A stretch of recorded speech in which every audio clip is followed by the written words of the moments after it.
नमस्कार दोस्तों, मैं हूं गुमनाम और आप सुन रहे हैं हॉरर कहानी, वो भी मेरी जुबानी।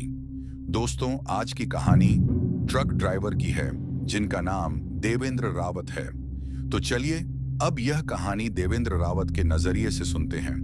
लेकिन उससे पहले आप लोगों से एक शिकायत है।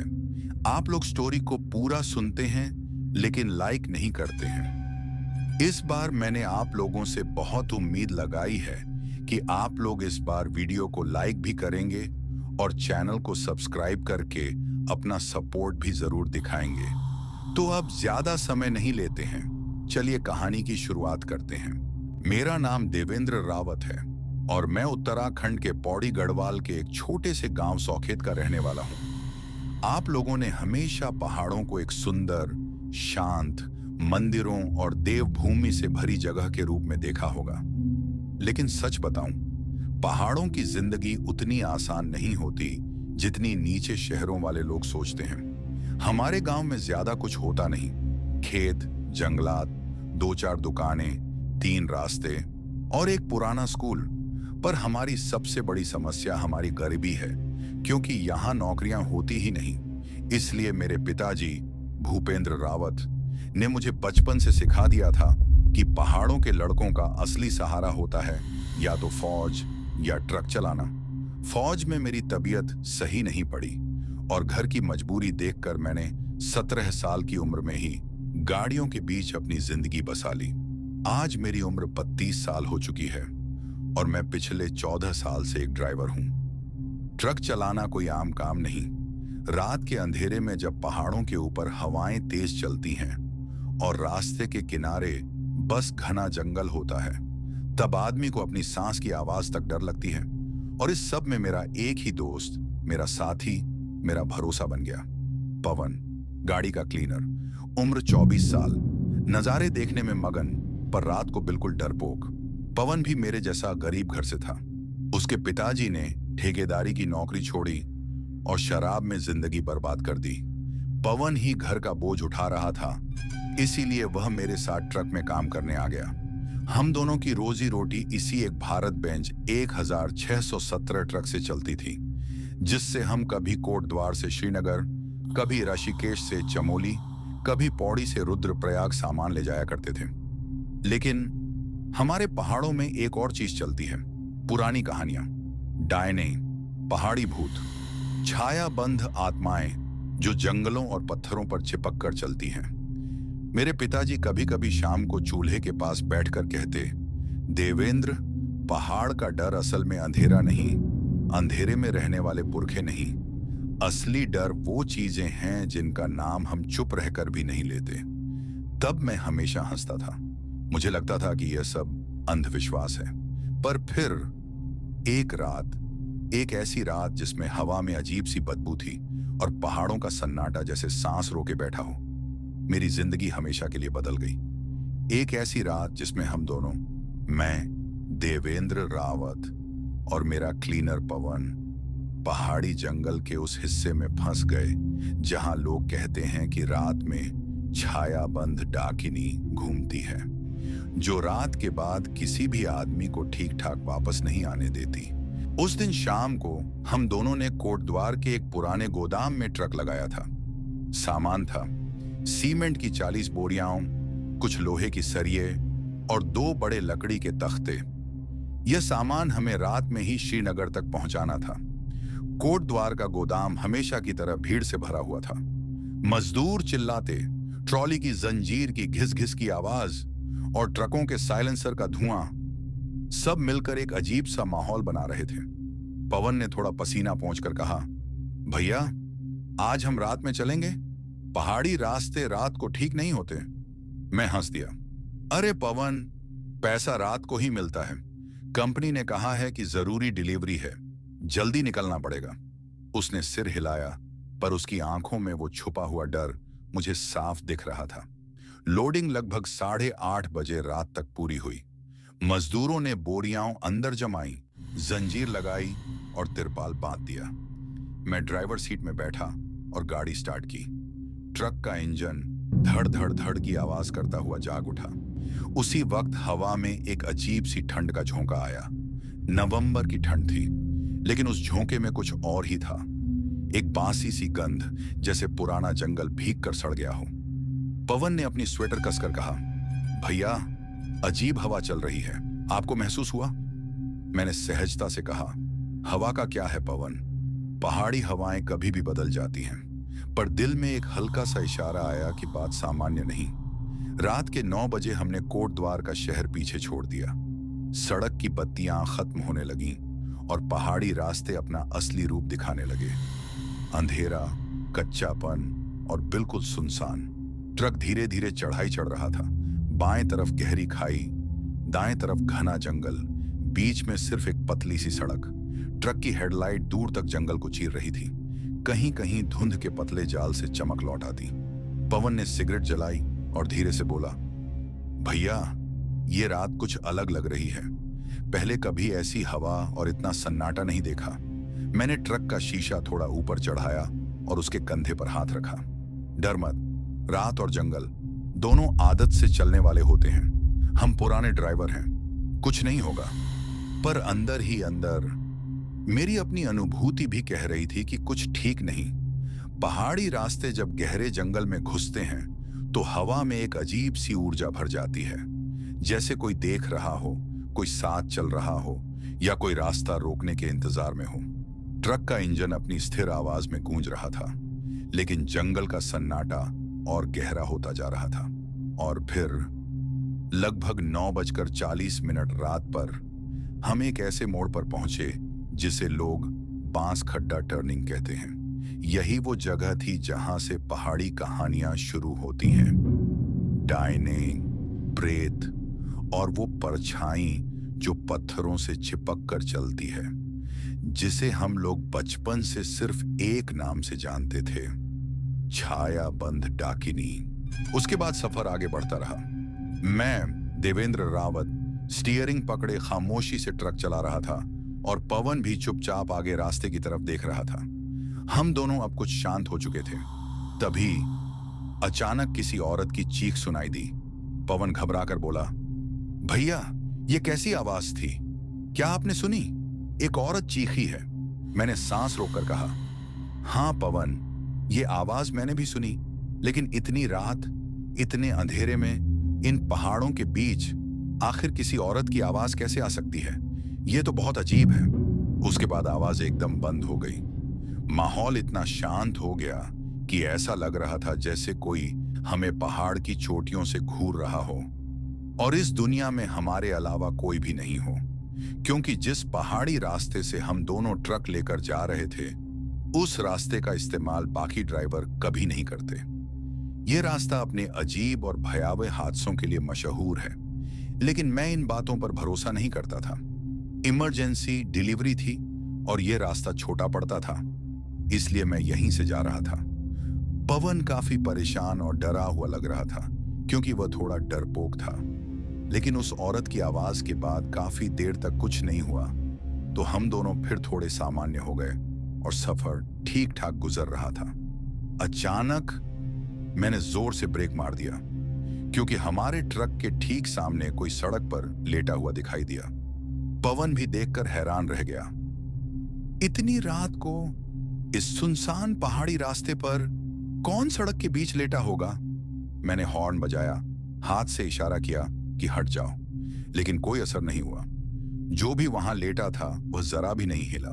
मैं पवन से बोला, चल नीचे उतरकर देखते हैं, ये कौन पागलों की तरह इतनी ठंड में सड़क पर सो रहा है। पवन ने घबराकर पकड़ लिया, नहीं भैया, मत उतरो, मुझे बिल्कुल अच्छा एहसास नहीं हो रहा। चलो ट्रक घुमा लेते हैं, वरना जान को खतरा हो सकता है। लेकिन मैंने उसकी बात अनसुनी कर दी। ट्रक का दरवाजा खोला और नीचे उतर गया। मैं धीरे धीरे उस अनजान शख्स की तरफ बढ़ा। पास पहुंचकर देखा, वह एक औरत थी। औरत उल्टी लेटी हुई, उसके बाल बेहद लंबे, बिखरे हुए। मैंने आवाज लगाई, अरे हो बहन, क्या कर रही हो इतनी रात को इस रास्ते पर? तभी वह अचानक अपना चेहरा पीछे घुमाती है और उसे देखते ही मेरे पैरों तले जमीन खिसक गई। उसके चेहरे पर आंखें नहीं थीं, मुंह नहीं था, जैसे किसी ने उसके चेहरे का मांस खींचकर फाड़ दिया हो, और वह बिना मुंह के एक भयानक टेढ़ी मुस्कान दे रही थी, मानो कोई शैतान मेरी तरफ घूर रहा हो। मेरी बोलती बंद। ऐसा लगा जैसे मेरी सांस वहीं रुक जाएगी। तभी वह औरत अचानक मेरा पैर पकड़ लेती है। मैं चीख भी नहीं पा रहा था। उसी समय पवन दौड़ता हुआ आया, मेरे पैर से उसका हाथ छुड़ाया और मुझे घसीटते हुए ट्रक की तरफ ले गया। हम दोनों ट्रक के केबिन में कूदे, दरवाजा बंद किया और खिड़की शीशों पर पर्दे डाल दिए। पवन डर से कांप रहा था, लेकिन मेरी हालत उससे भी बदतर। ऐसा लग रहा था जैसे मैं जिंदा होते हुए भी मर गया हूं, क्योंकि आज पहली बार मैंने ऐसी चीज देखी थी जिसे मैं जिंदगी भर झूठ समझता था। तभी ट्रक के बाहर से किसी औरत की डरावनी हंसी की आवाज आने लगी। फिर ट्रक के पीछे कुछ चढ़ने जैसा महसूस हुआ, जैसे कोई भारी चीज पीछे की बॉडी पर रेंग रही हो। हम दोनों एक दूसरे को देखते रहे, डर से जमे हुए, और खामोश रहने का इशारा किया। हम कांपते हुए बैठे रहे, मानो आज मौत खुद हमें लेने आई हो। कुछ ही पल बाद ट्रक की छत पर ठप ठप ठप जैसी जोरदार आवाजें आने लगी। ऐसा लग रहा था जैसे वह चुड़ैल, दायन, जो भी थी, ट्रक की छत पर चढ़ गई है और केबिन में घुसने की कोशिश कर रही है। अचानक ट्रक के टायर फटने की आवाज आई, जैसे किसी ने पंजों से सीधे टायर को चीर दिया हो। यह सब लगभग आधे घंटे तक चलता रहा। फिर एकदम खामोशी। ऐसा लगा जैसे जो भी वो चीज थी वह अब चली गई है। मैंने ट्रक स्टार्ट करने की कोशिश की, पर असली मुसीबत अब सामने थी। ट्रक स्टार्ट ही नहीं हो रहा था और टायर भी फट चुके थे। हम दोनों उस सुनसान मनहूस पहाड़ी रास्ते में पूरी तरह फंस चुके थे। इसी बीच सामने से अचानक किसी ट्रक की रोशनी दिखाई दी। हमें यकीन नहीं हुआ कि इस रास्ते पर और कोई भी आ सकता है। मैंने शीशे का पर्दा थोड़ा हटाकर देखा। एक ट्रक धीरे धीरे हमारी तरफ आ रहा था, लेकिन जैसे ही वह ट्रक नजदीक आया, मैं और पवन खून जमा देने वाले डर से भर गए। वह ट्रक बिल्कुल उसी का हूबहू रूप था जिसमें हम बैठे थे। ठीक वही मॉडल, ठीक वही नंबर, सब कुछ वही, लेकिन ड्राइवर सीट पर कोई भी नहीं था। ट्रक अपने आप चल रहा था। इसे देखकर हम दोनों ने घबराकर शीशे पर पर्दा वापस गिरा दिया और सहमे हुए एक दूसरे से कसकर चिपककर चुपचाप बैठ गए।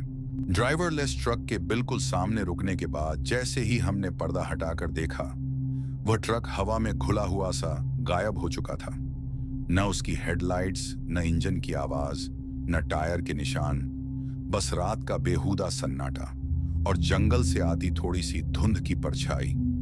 पवन ने कांपती हुई आवाज में कहा, देवेंद्र भैया, वो ट्रक कहां गया? ऐसा कैसे गायब हो सकता है? मैंने ऐसी चीज जिंदगी में कभी नहीं देखी। मुझे खुद कुछ समझ नहीं आ रहा था। बस एक बर्फीली ठंडक मेरी रीढ़ की हड्डी तक उतर रही थी। मैंने गहरी सांस लेकर कहा, पता नहीं पवन, कुछ समझ नहीं आ रहा। बस चुप बैठो, कोई आवाज मत करना। हम दोनों एकदम शांत हो गए। हवा भी जैसे थम गई थी। अंधेरा और घना हो चुका था। तभी अचानक खर्र खर्र खर्र एक आवाज आई। ऐसा लगा जैसे कोई हमारे ट्रक के बिल्कुल नीचे से रगड़ रहा हो, जैसे लंबे नाखून लोहा खुरच रहे हों। पवन डर के मारे मेरी बांह पकड़कर बोला, भैया, ये आवाज ऊपर से नहीं, नीचे से आई है। कोई हमारे ट्रक के नीचे नीचे कुछ कर रहा है भैया। कोई आ रहा है। उसकी आवाज टूट रही थी। मैं उसे चुप रहने का इशारा करने ही वाला था कि नायकम, ट्रक का फ्लोर पैनल हिलने लगा, जैसे कोई अंदर घुसने की कोशिश कर रहा हो। Clang clang clang. ट्रक के नीचे वाला छोटा मेंटेनेंस हैच हल्का सा उखड़ने लगा। ठुक ठुक ठुक, जैसे कोई नीचे चिपककर दोनों हाथों से उसे धक्का दे रहा हो। मेरी सांस सीने में अटक गई। पवन रोने जैसी आवाज में बोला, देवेंद्र भैया, ये कोई इंसान नहीं हो सकता। इतनी ठंड में नीचे चिपक कर कोई कैसे रह सकता है? भैया प्लीज ट्रक स्टार्ट करो, कुछ तो करो। मैंने इग्निशन घुमाया, लेकिन ट्रक मरा हुआ था। बैटरी की हल्की सी लाइट तक नहीं जल रही थी। अचानक हैच के पीछे से किसी की गर्म तेज सीढ़ी सी सांस सुनाई दी।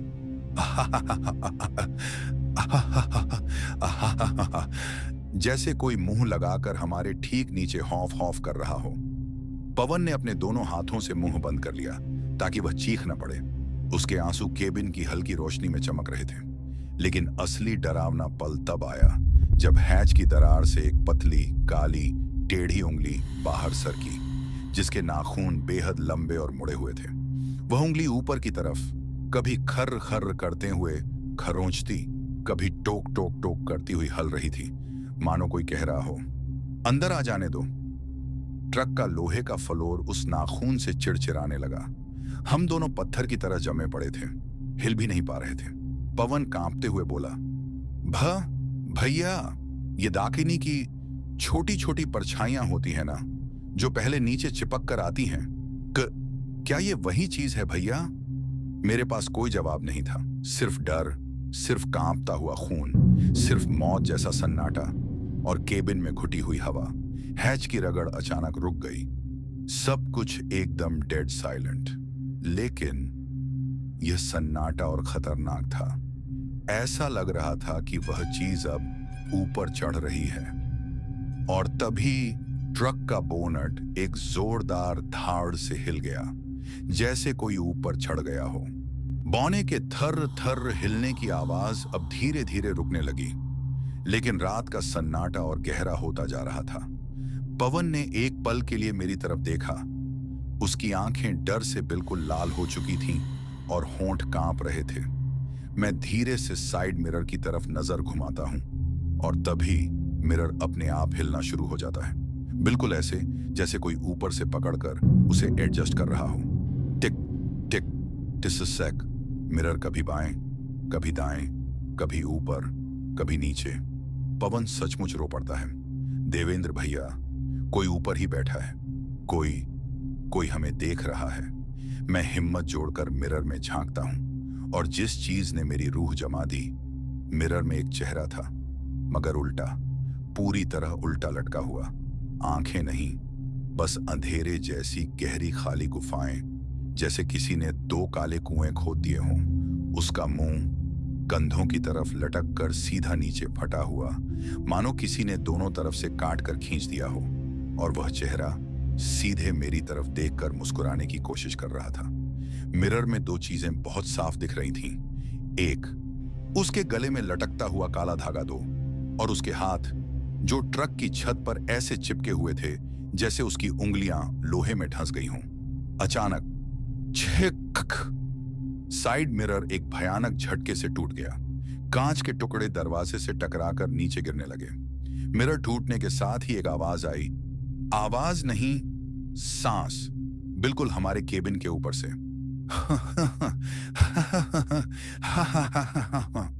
ऐसे जैसे कोई केबिन की छत पर लेटकर शीशे के ठीक ऊपर से सांस ले रहा हो। पवन हिस्टीरिया में कांपते हुए, वो ऊपर से हमें देख रही है भैया, वो अभी ऊपर ही है, मुझे महसूस हो रहा है, भैया कुछ करो। मैं धीरे से विंडशील्ड के ऊपर नजर उठाता हूं और मेरी सांस वहीं अटक गई। विंडशील्ड पर बाहर की तरफ से एक परछाई उल्टा लटकी हुई फिसल रही थी, जैसे कोई अपना चेहरा कांच पर चिपकाकर अंदर झांक रहा हो। उसका आकार बिल्कुल सही नहीं था। रीढ़ टूटी हुई, उल्टे कोणों पर मुड़ी हुई और बाल ऐसे लटके हुए मानो हवा में बहते साए हों। कांच पर ठप ठप ठप उंगलियों से खटखटाने की आवाज, जैसे वह कह रही हो, मैं तुम्हें देख रही हूं। और फिर उसी कांच पर उसकी उंगली से एक शब्द लिखा हुआ दिखा, डरो मत। लेकिन वह शब्द उल्टा लिखा हुआ था। पवन चीखने ही वाला था कि थाड़! ट्रक के बोनट से एक भयानक झटका आया, जैसे कोई ऊपर से कूदकर नीचे उतर गया हो, और जंगल की मिट्टी में किसी भारी चीज के गिरने की आवाज। धम! हम दोनों बिल्कुल जम गए। अब आगे क्या होगा? ये रात और भी डरावनी होने वाली है। ट्रक स्टार्ट होने की हल्की सी उम्मीद ने हमें 2 सेकंड का सहारा तो दिया था, लेकिन पंक्चर टायर के साथ वह उम्मीद कभी भी मौत में बदल सकती थी। फिर भी हमारे पास कोई दूसरा रास्ता नहीं था। ट्रक हिलता, झटके खाता, कभी बाएं तो कभी दाएं उछलता हुआ अंधेरे पहाड़ी रास्ते पर आगे बढ़ रहा था। हर झटके पर पवन मेरी तरफ देखकर कह रहा था, भैया ये गिरा देगा, ये गिर जाएगा, कृपया कहीं रोक लो। लेकिन मैं सिर्फ एक ही बात सोच रहा था, अगर ट्रक रुक गया तो शायद हम कभी वापस नहीं चल पाएंगे। तभी मेरे हेडलाइट्स के सामने एक छोटी सी झोंपड़ी जैसी चीज दिखाई दी, किसी पत्थर के ऊपर टिकी हुई, बिल्कुल सिमटी हुई, और उसके अंदर से हल्की धीमी नारंगी रोशनी झिलमिला रही थी। मेरी सांस रुक गई। पवन, देख, शायद कोई आदमी होगा, मदद मिल सकती है। पवन ने तुरंत कहा, नहीं भैया, ये जगह अजीब लग रही है, ये उस चुड़ैल का जाल भी हो सकता है। मत रुकना भैया, मत रुकना। लेकिन अब डर के बावजूद जोखिम लेना जरूरी था। पवन, हम ट्रक वाले लोग हैं, बिना मदद के रात भर नहीं बचेंगे। तू चल, साथ चल। ट्रक को रास्ते के किनारे रोककर हम दोनों नीचे उतरे। ठंडी हवा गले में तीखी छुरी की तरह चुभ रही थी। झोंपड़ी के पास पहुंचते ही एक गंदी सड़ी हुई बदबू ने हमें घेर लिया, जैसे कहीं से पुराने सड़े हुए मांस की बू आ रही हो। गाड़ी का डीजल भी इस बदबू को नहीं दबा पा रहा था। मैं डर के बावजूद जोर से आवाज लगाता हूं, कोई है भाई, हमें मदद चाहिए, क्या कोई है यहाँ? 2 पल की खामोशी, फिर झोंपड़ी का पुराना कपड़े जैसा पर्दा हिला और एक बहुत लंबा, बहुत ही अजीब शक्ल का आदमी बाहर निकला। सफेद लंबे बाल, घनी दाढ़ी जो कमर तक जाती थी, आंखें लाल और हाथ में टूटा हुआ तीर धनुष। जैसे कोई शिकारी या कोई पागल जोगी। वह गुस्से में गरजा, कौन हो तुम दोनों? रात के इस पहर पहाड़ों में क्यों घूम रहे हो? जान से मरवाओगे क्या? मैं बिना रुके उसे सब कुछ बताने लगा। चुड़ैल, ड्राइवर रहित ट्रक, हैच की खटखट, मिरर में उल्टा चेहरा, सब। पवन तो उसके पैर पकड़ने जैसा हो गया। भैया प्लीज हमारी मदद करो, हम मर जाएंगे। शिकारी का चेहरा बदल गया, पहले गुस्सा, फिर कोई गहरी सोच, फिर धीरे से बोला, मैं उस चीज को जानता हूं, बहुत सालों से इस रास्ते पर घूमती है। मैंने उसे शिकार दिया है, तभी मेरा पीछा नहीं छोड़ रही। पर तुम दोनों को देखकर वह भूखी हो गई होगी। उसने हमें अपनी झोंपड़ी के अंदर बुलाया। अंधेरा, मिट्टी, पुरानी हड्डियां, एक अजीब सी गंध, लेकिन वहां एक छोटा सा औजारों का बक्सा पड़ा था, जिससे टायर को अस्थायी तौर पर ठीक किया जा सकता था। उस आदमी ने हमें एक कंदील दी और कुछ रस्सी, कुछ लकड़ी के टुकड़े दिए। हम दोनों ने मिलकर टायर उठाया, लकड़ी फंसाई, रस्सी कसकर बांधी और टायर को लगभग चलने लायक बना दिया। मेरी सांस जैसे एकदम से साफ हो गई। शुक्रिया भाई, अगर आप नहीं होते तो। लेकिन जैसे ही हम उस आदमी का धन्यवाद करने वापस झोंपड़ी के दरवाजे पर पहुंचे, झोंपड़ी गायब। हाँ, बिल्कुल गायब। ना झोंपड़ी, ना रोशनी, ना मिट्टी के निशान, ना आग का धुआं, सिर्फ ठंडी हवा और जंगल का खाली सुनसान अंधेरा। पवन के होंठ से आवाज तक नहीं निकली। भैया, ये झोंपड़ी अभी तो थी, अब क्या? उसी समय हमारे पीछे से एक औरत के कदमों की आवाज आई, धीमी, घिसी हुई, पिटी हुई चाल। हमने पलटकर देखा, एक औरत, लंबी, तिरछी, जिसे हमने कभी नहीं देखा, बहुत धीरे धीरे ट्रक की तरफ आ रही थी। उसका शरीर अजीब तरह से टेढ़ा था। मैं पवन को जोर से धक्का देते हुए चिल्लाया, भाग पवन, ट्रक में बैठ, वो आ गई है। हम दोनों ट्रक की तरफ दौड़े। पीछे से उस औरत के पतले, टूटे हुए कदमों की ठप ठप ठप तेज होती जा रही थी। हम केबिन में चढ़ गए। मैं चाबी घुमाकर ट्रक को जोर से जगाता हूं। व्रूम। ट्रक स्टार्ट हो गया। मैं स्टीयरिंग पकड़कर ट्रक को पूरी रफ्तार में दौड़ाता हूं। शरीर हिलते हुए, टायर तड़कते हुए, पूरी गाड़ी कांपती हुई।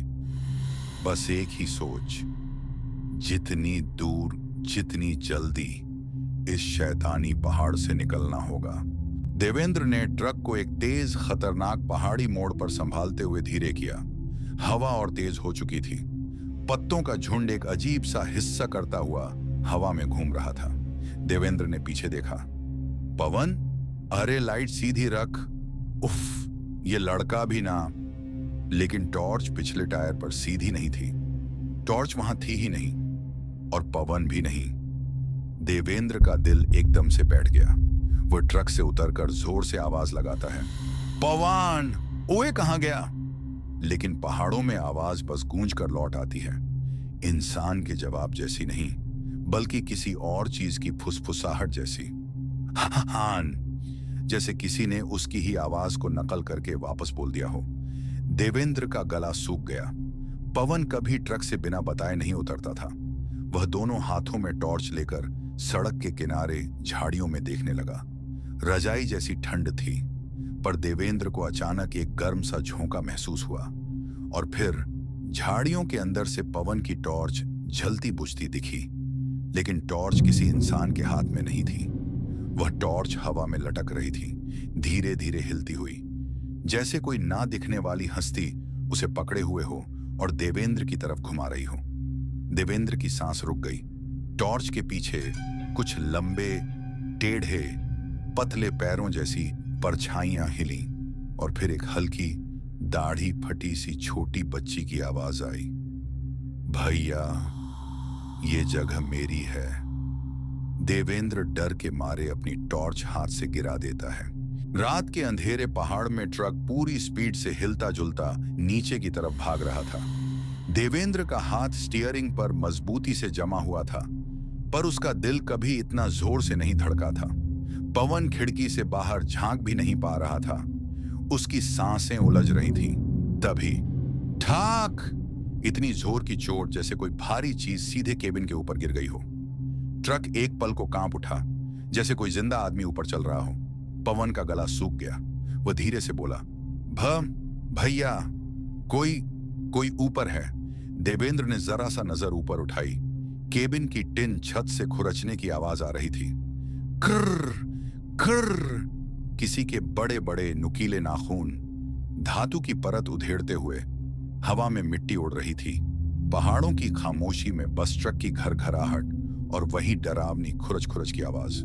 फिर ठा ठा ठा, जैसे कोई हाथ रख रख कर केबिन के ऊपर चल रहा हो, आराम से, धीरे, बेरहमी से। पवन ने कान पकड़े। भैया, वो हमारी तरफ ध्यान नहीं दे रही। वो ट्रक को देख रही है, जैसे शिकारी शिकार को पहले टटोल कर जांचता है। वैसा। देवेंद्र ने गाड़ी और तेज कर दी, पर ऊपर बैठी वह चीज उसी रफ्तार से साथ साथ हिल रही थी। अचानक एक पल सन्नाटा, ना खुरचने की आवाज, ना पैरों की ठप-ठप, सब कुछ एकदम चुप। पवन ने हिचकी ली। वो ऊपर से चली गई क्या? देवेंद्र ने धीरे से साइड मिरर देखा और उसका खून जम गया। साइड मिरर में ट्रक के ऊपर एक उल्टा लटका हुआ साया दिख रहा था, बाल नीचे लटकते हुए, पूरा शरीर टेढ़ी मेढ़ी हड्डियों जैसा मुड़ा हुआ, और दो जलती हुई आंखें सीधे केबिन के अंदर झांकती हुई। एक पल, दो पल, और फिर एक बर्फीली, नसें जमा देने वाली हंसी। हे, तुम दोनों कहां भागोगे? देवेंद्र का हाथ स्टीयरिंग से फिसल गया। ट्रक जोरदार झटके से हिला।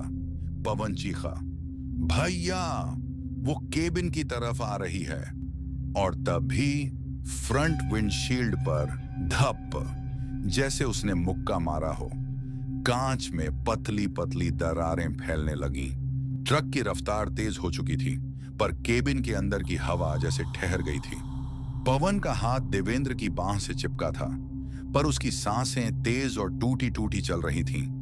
तभी घाटी से अचानक एक तेज हवा का झोंका उठा और ऊपर से धुएं जैसा एक साया केबिन के बिल्कुल सामने आ गिरा। वह चुड़ैल अब पूरी तरह सामने थी। उसका चेहरा जैसे किसी फट चुके मुखौटे जैसा विशाल, खून से तरबतर, बाल उलझे हुए, जमीन तक लटकते हुए, उंगलियां लाल टेढ़ी मेढ़ी, और आंखें दो अंधेरे कुएं सीधे हमारी तरफ घूरती हुई। पवन चीखता है, भैया, बचाओ, वो हमारे ऊपर आ रही है। चुड़ैल केबिन के ऊपर धमाके से गिरी। कर्र ठाक, छत पर उसके पैरों की नाखून घसीटती आवाज गूंज उठी। पवन एक झटके में फिसल कर नीचे गिर पड़ा। उसके पैरों का संतुलन बिगड़ गया। देवेंद्र ने झट से उसका हाथ पकड़ा, लेकिन एक ताकतवर खिंचाव, और पवन जोर से टकराकर घायल हो गया। उसके हाथ से टॉर्च गिरकर लुढ़क गई और काली रात में एक हल्की खून जैसी तेज बदबू फैल गई। देवेंद्र का दिल दहाड़ की तरह धड़क रहा था। उसकी आंखें बस एक ही चीज पर टिक थीं, पवन को बचाना और ट्रक को सीधा रखना। चुड़ैल अब केबिन की छत से चिपक गई थी। उसकी टेढ़ी उंगलियां कांच चीरती हुई धीरे धीरे देवेंद्र के हाथ को छूने लगीं। और फिर उसने स्टीयरिंग हिलाना शुरू कर दिया। तुम कभी नहीं बचोगे, उसकी आवाज सांस जैसी फुफकार बनकर पूरे केबिन में भर गई। देवेंद्र ने पूरी ताकत से ब्रेक दबाया, ट्रक को पथरीले किनारे पर थोड़ा मोड़ने की कोशिश की, लेकिन ट्रक बेकाबू सा हिल रहा था और चुड़ैल ऊपर से केबिन को मरोड़ रही थी। पवन की दहशत भरी चीख ने देवेंद्र को और हिम्मत दी। उसने एक हाथ से पवन को थामा और दूसरे हाथ से स्टीयरिंग को जान बचाकर कसकर पकड़ा, और तभी पीछे से एक तेज रोशनी चमकी जिसने चुड़ैल की परछाई को उजागर कर दिया। उसी पल ट्रक के डैशबोर्ड पर बंधी पुरानी मंत्र वाली मौली हल्की सी चमकने लगी, जैसे किसी शक्ति ने उसे जगा दिया हो। देवेंद्र ने हाथ मजबूती से स्टीयरिंग पर जमाया और ट्रक को एक पतली घाटी वाले घुमावदार रास्ते की तरफ मोड़ दिया। पवन घायल होकर केबिन की फर्श पर झुका हुआ था। उसकी सांसें तेज थीं और हर सांस एक हल्की सी चीख के साथ बाहर निकल रही थी। दयान, जो ट्रक के ऊपर चिपकी हुई थी, जैसे समझ गई थी कि अब रास्ता और खतरनाक है। उसने ऊपर से एक जबरदस्त झटका दिया और ट्रक जोर जोर से हिलने लगा। पत्थर, झाड़ियां और छोटे छोटे चट्टानों के टुकड़े सड़क पर फैले हुए थे, जो ट्रक को और भी ज्यादा उछाल रहे थे। पवन चीखा, भैया रुको, रुकना चाहिए, ये अब कंट्रोल में नहीं है। पर देवेंद्र का दिमाग एक ही बात में अटका हुआ था, रुकना मतलब मौत। बस इस खतरनाक मोड़ से पार निकलना होगा। ट्रक का टायर एक बड़े पत्थर से टकराया और पहले से पंक्चर हुआ टायर तेजी से हवा खोने लगा। स्टीयरिंग हाथों में लचकने जैसा महसूस हो रहा था, जैसे पकड़ ढीली पड़ रही हो। दयान ऊपर से अभी भी ट्रक की छत को अपनी लंबी टेढ़ी उंगलियों से घसीट रही थी। हर झटके पर उसका वजन हिलता और साइड मिरर में उसकी परछाई ऊपर नीचे, दाएं बाएं सरकती दिख रही थी, मानो वह किसी भी पल फिर से केबिन पर टूट कर गिरेगी। पवन घायल हाथों से देवेंद्र की बाजू पकड़कर चीखा, भैया वो फिसल रही है। और अगली ही सेकंड एक बड़ा झटका लगा। दयान का संतुलन बिगड़ा और वह ट्रक के किनारे से नीचे अंधेरी घाटी की तरफ गिर पड़ी। पूरे केबिन में कुछ पलों के लिए भयानक खामोशी छा गई। सिर्फ इंजन की गरजती आवाज और पवन की टूटी टूटी तेज सांसें गूंज रही थीं। पवन का कांपता हुआ हाथ अब धीरे धीरे ढीला पड़ने लगा। उसकी आंखों में थोड़ी सी राहत की चमक उभरी थी। देवेंद्र ने ट्रक को मुश्किल से कंट्रोल में रखते हुए सोचा, बस थोड़ी और हिम्मत, थोड़ी और दूरी, और हम इस मौत की रात से बाहर हो जाएंगे। पर यह रात अभी खत्म नहीं हुई थी। जंगल के और काले और घने और खामोश रास्तों पर अब भी परछाइयां, चुड़ैलों की फुसफुसाहटें और कुछ और भी खतरनाक चीजें इंतजार कर रही थीं। पंक्चर टायर, पहाड़ी का खतरनाक मोड़। देवेंद्र स्टीयरिंग को किसी तरह संभाल ही रहा था कि तभी एक बड़ा पत्थर टायर के नीचे आ गया और ट्रक का संतुलन बुरी तरह बिगड़ गया। दे वे न द्रभैया संभा। पवन की आवाज पूरी भी नहीं हुई कि ट्रक ने एक जबरदस्त झटका लिया। ब्रेक जाम हो गए और पूरा वाहन पहाड़ की ढलान की तरफ झुक गया। एक पल का सन्नाटा और फिर धाम मम मम। ट्रक सीधे नीचे घाटी में जा गिरा। लोहे की प्लेटें मुड़ गईं, शीशे के टुकड़े हवा में उड़ते चले गए और दोनों, देवेंद्र और पवन, उस रात के काले अंधेरे में हमेशा के लिए सो गए। वो पहाड़, वो जंगल, सबने उनकी आखिरी चीखों को निगल लिया। सुबह की हल्की धूप में पुलिस और एक स्थानीय news reporter Riya Sharma spot पर पहुंचे। ट्रक पूरी तरह चट्टान में फंसा था, केबिन लगभग कुचला हुआ। रेस्क्यू टीम ने दोनों शव बड़ी मुश्किल से बाहर निकाले। इंस्पेक्टर अरविंद सिंह ने ड्राइवर सीट देखते हुए कहा, दिखने में तो हादसा सामान्य है, पर रात में इस सड़क पर कोई चलता ही नहीं है। रिया ने आसपास के सन्नाटे और जंगल को देखते हुए कहा, मुझे अजीब सी गुनगुनाहट सुनाई दे रही है, जैसे हवा से नहीं, जमीन के भीतर से आ रही हो। पुलिस ने पूरा इलाका घेर लिया। उन्होंने झोपड़ी ढूंढी, पैरों के निशान, किसी तीसरे आदमी के सबूत, पर कुछ भी नहीं मिला। ना एक भी सुराग, बस एक एहसास कि कोई उन्हें घूर रहा है। उस रात इंस्पेक्टर और रिया फिर लौटे। वे असली वजह जानना चाहते थे कि हादसा हुआ कैसे। जंगल की हवा बर्फ जैसी ठंडी थी, लेकिन उसमें एक बदबू थी, सड़े हुए मांस जैसी।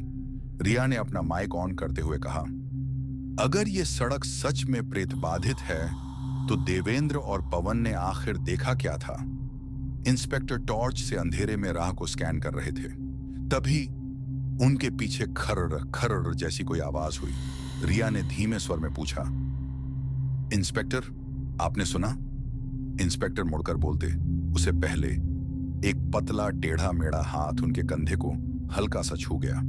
इंस्पेक्टर ने तुरंत टॉर्च ऊपर उठाई और रोशनी जैसे ही पड़ी, एक औरत का चेहरा उनके ठीक सामने खड़ा था, बिना आंखों के, बिना मुंह के, सिर्फ एक खींची हुई भयावह हंसी।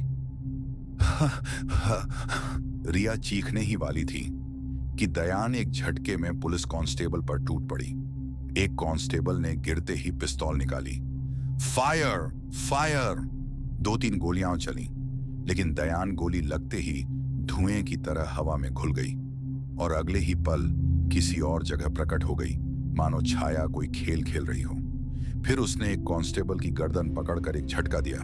क्रैक! कांस्टेबल की लाश सीधी धरती पर गिर गई। दूसरा कांस्टेबल भागने लगा, पर दयान ने पीछे से उसकी पीठ में अपनी उंगली छाक ऐसी आवाज के साथ ढसा दी। जंगल एक कसाई घर जैसा हो गया था। इंस्पेक्टर ने रिया पर चिल्लाकर कहा, भागो, गाड़ी की तरफ भागो। रिया दौड़ते दौड़ते अचानक रुक गई। जो झोपड़ी जहां देवेंद्र और पवन रात में गए थे, वहीं झोपड़ी फिर से सामने खड़ी थी, जैसे वो कभी गई ही ना हो। ठीक वैसी ही, उतनी ही सूनी, उतनी ही परछाई जैसी। झोपड़ी के पीछे से अचानक सफेद तेज प्रकाश फूटा और अंधेरे से एक सफेद दाढ़ी वाले साधु बाहर आए। हाथ में त्रिशूल, गले में माला और आंखों में ऐसी चमक जैसे वे इस जगह को बहुत पहले से पहचानते हों। उन्होंने रिया और इंस्पेक्टर को इशारा किया कि उनके पीछे हो जाएं। फिर वे दयान की ओर मुड़े और जोर से बोले, तू पहाड़ों की डाकिनी फिर से इंसानों का रक्त छकने आ गई है। दयान ने अपना बिना चेहरे वाला मुख साधु की ओर मोड़ा और पूरा जंगल एकदम मृत सन्नाटे में डूब गया। रात के अंधेरे में साधु बाबा ने त्रिशूल अपने हाथ में मजबूती से पकड़ा और डाकिनी के सामने खड़े हो गए।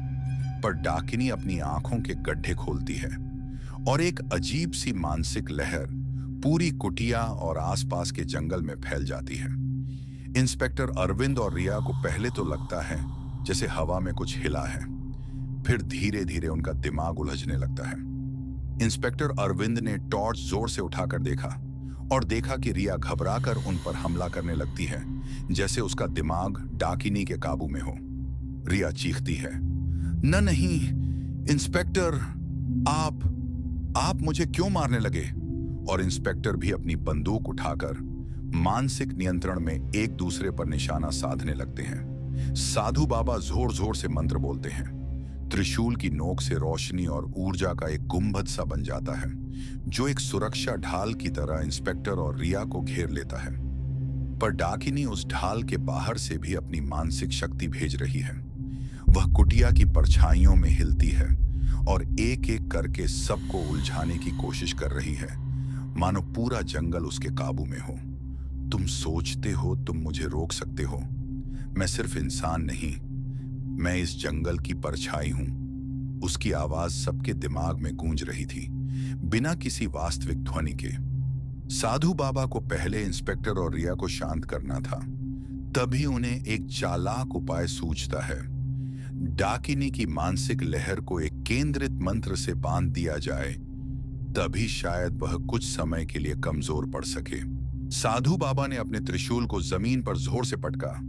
एक तेज धमाका, जैसे आसमान की बिजली सड़कों पर गिर पड़ी हो। चुड़ैल ने एक आखिरी बेहद डरावनी, कान फाड़ देने वाली चीख मारी। उसका पूरा शरीर धीरे धीरे राख बनने लगा और हवा में उड़कर बिल्कुल खत्म हो गया। रात की वो ठंडी लहरें जो पहले मौत की बू लाती थीं, एक पल में शांत हो गईं। साधु बाबा ने आंखें बंद करके मंत्र पाठ किया और कहा, अब यह रास्ता श्राप मुक्त है। अब यहाँ किसी की जान का खेल नहीं होगा। पुलिस वाले, पत्रकार जो बचे थे, सब चुप, स्तब्ध, घबराहट में खड़े थे। कोई नहीं समझ पा रहा था कि उन्होंने अभी क्या देखा। गांव के लोग सुबह जब आए तो सड़क बिल्कुल शांत थी, जैसे कभी कुछ हुआ ही ना हो। पर लोगों को सिर्फ इतना पता चला कि आज से वह मौत का रास्ता हमेशा के लिए आजाद हो चुका था। और यही इस खूनी और डरावनी कहानी का अंत था। सुबह की धूप हल्की सी थी, पर पहाड़ी रास्ता अब भी कुछ अजीब सा सून साया ले रहा था। लोग कहते थे कि रात की वो घाटी जहां देवेंद्र और पवन चले गए थे, अब भी खामोशी में अपना राज छुपाए रखती है। पुलिस ने एक्सीडेंट के बाद रिपोर्ट बंद कर दी, पत्रकारों ने कहानी खबरों में छोड़ दी, पर कोई नहीं जानता था कि चुड़ैल के साए का डर हमेशा के लिए जमीन में घुस गया था। रास्ते पर अब ट्रक ड्राइवर धीरे चलने लगे और लोगों की आंखें अक्सर पीछे की घाटी में झांक जाती, जैसे कोई खाली साया उन्हें देख रहा हो। साधु बाबा वापस जंगल में चले गए, पर लोग कहते हैं कि उनकी धुआं सी रोशनी अब भी उस रात की याद में जगमगाती है। और कहीं दूर पहाड़ों की छायाओं में एक हल्की सी हंसी गूंजती है, जैसे कह रही हो, यह रास्ता हमेशा के लिए शांत नहीं है, पर अब सिर्फ वही लोग बचेंगे जो डरें और समझदार हों। लोग आज भी कहते हैं, उस रात के बाद रास्ता सिर्फ साधारण नजर आता है, पर अगर रात में अकेला कोई चले तो उसके पीछे का साया कभी श्राप को नहीं भूलता। और इसी डरावनी सोच के साथ रात का सन्नाटा फिर से पहाड़ी रास्तों में फैलने लगता है।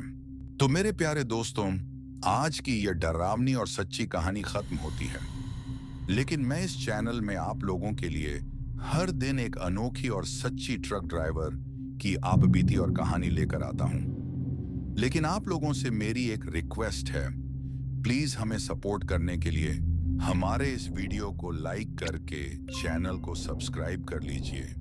और अगर आप भी अपना नाम नेक्स्ट वीडियो में अनाउंस करवाना चाहते हो तो इस वीडियो के कमेंट सेक्शन में अपना नाम लिख दीजिए।